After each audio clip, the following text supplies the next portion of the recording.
Good afternoon, everybody. Today is Monday, the 17th of August. It's just after lunchtime, and we've had a fairly significant update from the Department of Education about how schools are going to be managed in the next phase of COVID-19. I think that there's been a fair bit of experience from what's happened in Victoria, and the New South Wales Department's just trying to make sure that everybody's safe and that schools will continue to run as smoothly as possible. So this afternoon, every child at school will take home a pamphlet. It's a fairly weighty pamphlet, and about half of it talks about what happens for those schools that are down near the Victorian border and those communities around that area. So it probably won't impact Lethbridge Park a whole lot. But what I've tried to do is to go through and to work out what is going to make a difference for us here at Lethbridge Park. So the first thing we've been told is it's really important that we keep cohorts of students apart, and excessive mixing both across the school but also within other schools is something to be avoided for obvious reasons. So we've been told there's no more gala days, and we know that the PWSA had planned gala days for the next couple of Friday afternoons for our older students. Clearly we won't be participating in those, and there's going to have to be a bit of a rethink about what that looks like. We're not yet sure what that is. I'll keep everyone in the loop as we go along. We haven't had a lot of luck with sport this term at all, to be perfectly honest. So I guess we're likely to move towards the summer competition, and that sort of format is just fine for us. What we are going to have to make sure we do at school here is that we don't have too many cohorts mixing, as I said. So no problems having year 3s and 4s playing together. We consider our stage 2s and our stage 3s sort of individual cohorts, but we can't have activities which are whole school activities, which we don't have a lot of at the moment, but that is something that we need to be very mindful of. But without assemblies and stuff, that's not too much of an issue. There was a lot of press last week about singing in class, and so we've had to say there's no singing in class. Not a great impact at this time of year. However, we had planned a K2 assembly item this Thursday, and that may in fact be impacted, and the scripture will continue to run, but again, singing in scripture won't be part of it. Probably the really big things we need to be mindful of is there's one set of rules that applies to in school, there's another set that applies to outside rules, outside sites. And we found ourselves having a bit of an issue navigating that minefield at the moment in relation to the Year 6 farewell.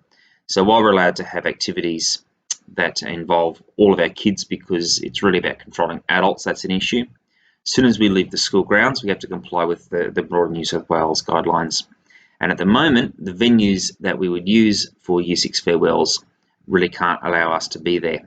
So this is a long time away. It may be that will change, but at the moment we do need to follow the wider New South Wales rules, as do the venues that we're hiring. And at the moment it looks like the Year 6 farewell's on hold. I would hope that would change as we get further down the year into term 4, but I encourage parents just at the moment to not go spending money or investing booking time on making bookings, etc., around that Year 6 farewell until we know where we stand. The two biggest things that will impact the families, though, outside Year 6, include any visitors to the school site, and this includes the mailman, delivery drivers, everyone needs to complete the forms that we've got around tracking visitors. So I've got them here on my table. They are a form that looks a bit like this. It says external visitors to school site form. Now, at the moment, we don't have a lot of school visitors. Non-essential people aren't to be on the school site at the moment, but the mailman comes, we have delivery drivers, we have builders and that sort of stuff, and they need to fill the form in to say that they're in good health, that they're not visited border communities, that they understand about hygiene, etc. We have to keep those forms for 4 weeks so that should there be an outbreak in our community, then we could contribute to the tracing efforts. This will include the preschool parents that come onto the school site. So the moment they're really the only people who are coming onto the school site to drop kids off, and in the past we haven't been collecting those external visitors forms. However, we're going to need to do so. That will create a bit of a challenge for us, of course, and that includes anyone else that sets foot into the office. So if you happen to come down here for a particular reason, you'll need to have that form filled in. So it's a bit of an inconvenience, but it's for really good reasons. The other thing we are really struggling with at the moment, because we can't have people just walking around the school, earlier leavers is a real problem for us. So it's ever so important that people don't make plans and collect kids early. And that includes the preschoolers, but also all the other kids as well. That's a big thing. Now, the biggest change we've seen in today's advice is around anyone that presents with flu-like symptoms. So whether they're staff or students, we have been instructed that should anyone present with even the mildest flu-like symptoms, we send them to sick bay and have them sent home straight away. Now, if anyone is sent home because of flu-like symptoms, even those very mild symptoms, they're not permitted to return to school until they've had a COVID test and the clearance documentation has been produced. So I know that might seem a bit dogmatic, but I guess from a wider point of view, we want to make sure that everyone is happy, safe, and well.